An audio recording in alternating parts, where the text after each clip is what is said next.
যারা এই ছাত্র আন্দোলনের মুখোশে বা কোনো একটা বিক্ষিপ্ত দু একটা ঘটনার ছবি দেখিয়ে এই নিদারুণ অত্যাচারকে লুকিয়ে রাখার চেষ্টা করছেন, তারা অপরাধ করছেন, তারা পাপ করছেন। কলকাতার প্রেস ক্লাবে একটা ঘর বঙ্গবন্ধুর নামে আছে। লজ্জার বিষয় যে বাংলাদেশে বঙ্গবন্ধুর মূর্তি ভেঙে দেওয়া হলো, ঢাকায় বঙ্গবন্ধুর মূর্তি ভেঙে দেওয়া হলো। হাসিনা সরকারের সাফল্য ব্যর্থতাতে আমার কাছে চিন্তার বিষয় নয়। আমার কাছে চিন্তার বিষয় ওখানে যে মানুষেরা আছে, দেশবন্ধু চিত্তরঞ্জন দাসের যে ভূমি, মাস্টারদা সূর্য সেনের যে ভূমি, পুলিন বিহারী দাসের যে ঢাকা, সেখানে তাদের বংশজ, তাদের রক্ত, তাদের মানুষেরা, হিন্দুরা, বৌদ্ধরা কেন অত্যাচারিত হবেন? প্রত্যেকটা ক্ষেত্রে আমরা দেখেছি। ৭১-এর মুক্তিযুদ্ধের সময় দেখেছি, ৯২ সালের সময় দেখেছি, ২০০১-এ যখন ৪ দলীয় সরকার হয়েছিল তখন দেখেছি যে অত্যাচারিত সংখ্যালঘুরা অসহায় হয়ে এখানে চলে এসেছে। বাংলাভাষী হিন্দুর অস্তিত্বটাই বিপন্ন। শুধু বাংলাদেশে কমছে সেটা ভেবে এখানকার লোকেরা যারা পয়সা জন্যে নিজেদের সিদ্ধারা বিক্রি করছেন, তারা জেনে রাখুন তাদের বংশজ, তাদের যারা বাড়ির মানুষ, তারাও এখানে সুরক্ষিত থাকতে পারবেন না। বাংলাভাষী হিন্দুর অস্তিত্বটাই বিপন্ন। বাংলাদেশ ইস্যু নিয়ে গোটা বিশ্ব তোলপাড় হচ্ছে। হাসিনার সরকার ফেলে নতুন অন্তর্বর্তী সরকার গঠন হয়েছে, এই নিয়ে আজকে আমরা কথা বলবো। আমাদের সঙ্গে রয়েছেন জিষ্ণু বসু।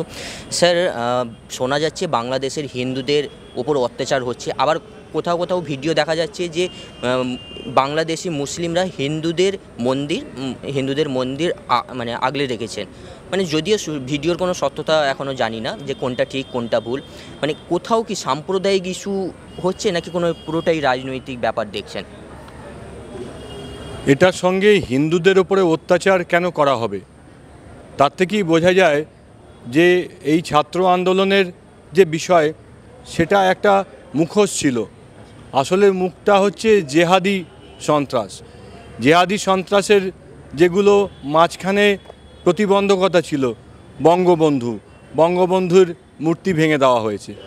রবীন্দ্রনাথ ঠাকুর, তাদের যে জাতীয় সঙ্গীত যার লেখা, রবীন্দ্রনাথ ঠাকুরের মূর্তি ভেঙে দেওয়া হয়েছে।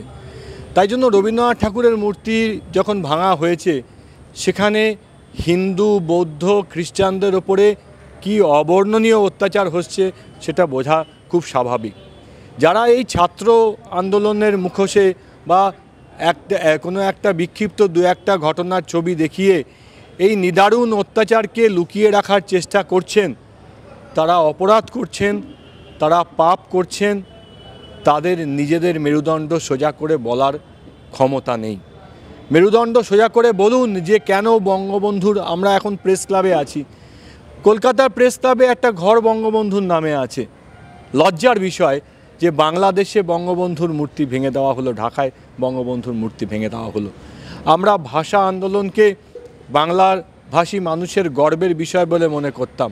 আমি বাংলা ভাষায় কথা বলি, আমার আন্দোলনের জন্য সারা পৃথিবীর মানুষ আন্তর্জাতিক ভাষা দিবস পালন করে। অত্যন্ত লজ্জার বিষয় আমাদের তথাকথিত বুদ্ধিজীবী, তথাকথিত শিল্পী, সাহিত্যিক, তারা অর্থের জন্যে, তারা নিজেদের ভয়ের জন্য তাদের মেরুদণ্ডকে পয়সার কাছে বিকিয়ে দিয়েছেন। তার জন্য সঠিক কথা, সত্যি কথা বলতে পারছেন না। এটা অত্যন্ত লজ্জার বিষয়। স্যার, ছাত্র আন্দোলনের কথা বললেন। ছাত্র আন্দোলনে কিন্তু শুধুমাত্র যে হিন্দু মুসলিম মানে ভাগাভাগি দেখা গেছে সেরকম নয়। সমস্ত ছাত্র নেতা, ছাত্ররা আন্দোলন মিলেমিশে আন্দোলন করেছে। তারপরে যদিও আমরা দেখেছি এতে রাজনীতিক রং লেগেছে, সরকারের পতন হয়েছে, দেখেছি আমরা, কিন্তু আন্দোলনে তো হিন্দু মুসলিম সমস্ত ছাত্র একসঙ্গে ছিল। দেখুন, যারা এই সব তথাকথিত আন্দোলনের পয়সা দিয়েছে, তাদের মূল উদ্দেশ্য জিহাদকে প্রতিষ্ঠিত করা।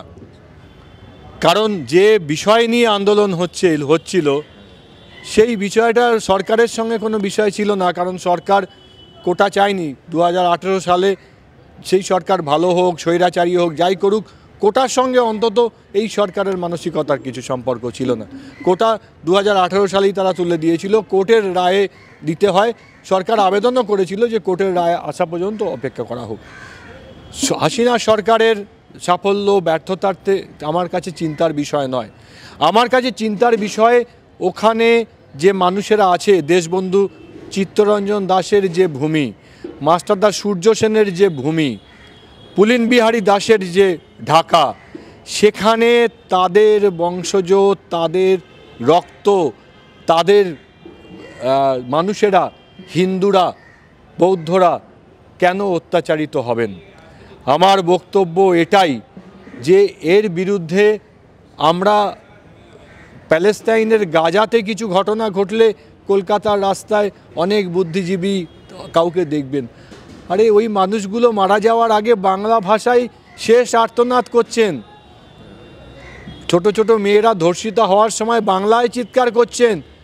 কাপুরুষের দল, আপনারা বুদ্ধিজীবী, লজ্জা হওয়া উচিত। আপনাদের লজ্জা হওয়া উচিত। বাংলাভাষী মানুষের এই অত্যাচারের দিনে, বঙ্গবন্ধুর এই অপমানের দিনে, রবীন্দ্রনাথ ঠাকুরের এই অপমানের দিনে আপনারা সামান্য কায়েমি স্বার্থের জন্য আর নিজেদের মেরুদণ্ডকে বিক্রি করে দিয়েছেন বলে একটা কথা বলেন না। স্যার, বাংলাদেশের বেশ কয়েকটা ভিডিও পরপর দেখছি, মানে দিনের পর দিন ভাইরাল হচ্ছে।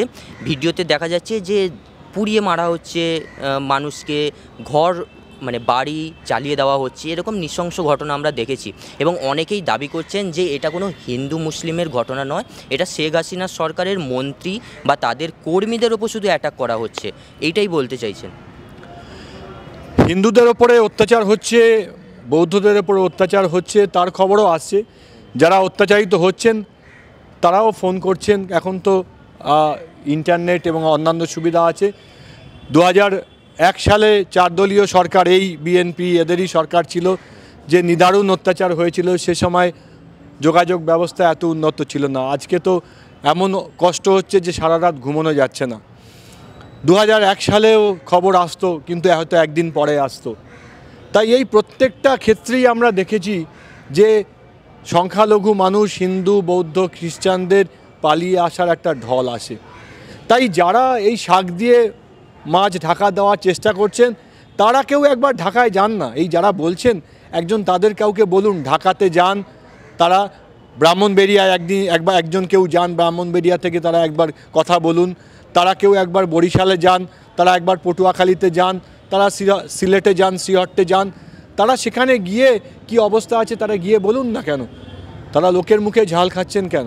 কিন্তু প্রত্যেকটা ক্ষেত্রে আমরা দেখেছি, 71-এর মুক্তিযুদ্ধের সময় দেখেছি, 92 সালের সময় দেখেছি, 2001-এ যখন 4 দলীয় সরকার হয়েছিল তখন দেখেছি যে অত্যাচারিত সংখ্যালঘুরা অসহায় হয়ে এখানে চলে এসেছে। স্যার, এখনও পর্যন্ত মানে যে বছরের পর বছর আমরা ঘটনা দেখতে পাই, তাতে দেখতে পাচ্ছি যে বাংলাদেশি হিন্দুর পরিমাণ মানে পার্সেন্টেজ কিন্তু দিনের পর দিন কমছে। মানে এই সংখ্যা কি আরও কমবে এরকম, মানে এরকম করতে থাকবে? বাংলাভাষী হিন্দুর অস্তিত্বটাই বিপন্ন। শুধু বাংলাদেশে কমছে সেটা ভেবে এখানকার লোকেরা, যারা পয়সার জন্যে নিজেদের সিদ্ধারা বিক্রি করছেন, তারা জেনে রাখুন তাদের বংশজ, তাদের যারা বাড়ির মানুষ, তারাও এখানে সুরক্ষিত থাকতে পারবেন না। বাংলাভাষী হিন্দুর অস্তিত্বটাই বিপন্ন। কিন্তু স্যার একটাই প্রশ্ন আছে, এই যে 8% মানুষ হিন্দুরা রয়েছেন বাংলাদেশে, তারা যদি এই দেশে আসতে চান, মানে সেটা কি আপনারা সমর্থন করছেন? মানে ওনারা যদি আসতে চাইছেন, কারণ বিরোধী দলনেতা বেশ কয়েকদিন আগে তিনি বললেন যে 1 কোটি হিন্দু এই মানে বাংলায় আসতে চলেছেন, তার জন্য মানসিকভাবে প্রস্তুত থাকতে তিনি বলেছিলেন। উনি চরম অবস্থার কথা বলেছেন। আমরা চাই দেশ ভাগ হওয়ার পরেও যারা যে দেশে ছিলেন, আমাদের সংস্কৃতি তাই, তারা সেখানেই থাকবেন। ভারতবর্ষের স্বাধীনতা সংগ্রামে যদি যাদের আত্মবলিদান দিয়েছেন, যদি ফাঁসির যারা গেছেন তাদের লিস্ট দেখেন, তাহলে 41 জন বাংলাভাষী হিন্দু তাদের নিজের জীবন দিয়েছেন ভারতবর্ষের স্বাধীনতা সংগ্রামের জন্য। তার মধ্যে 29 জন আজকের যে বাংলাদেশ মানে পূর্ববঙ্গের মানুষ।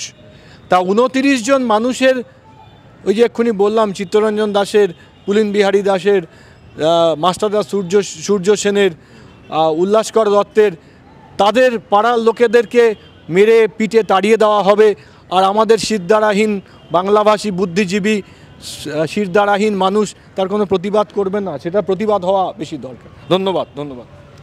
শুনলাম আমরা জিষ্ণু বসুর কথা। তিনি বলছেন যে বাংলাদেশের এই ঘটনা পুরোটা কিন্তু সত্যি দেখানো হচ্ছে না, বেশ কিছু ক্ষেত্রে ভুল ভিডিও বা বেশি করে দেখানো হচ্ছে ভুল ভিডিও। সত্যি কি তাই? আমাদেরও চোখ থাকবে। ক্যামেরায় গৌতমের সঙ্গে Suman, channel Hindustan. Cradle fertility centre, সন্তান সুখ এখন আপনার সাধ্যের মধ্যে। বিভিন্ন বিষয়ে ভিডিও পেতে চ্যানেল হিন্দুস্তানের ইউটিউব চ্যানেল সাবস্ক্রাইব করুন www.youtube.com/channelhindustan।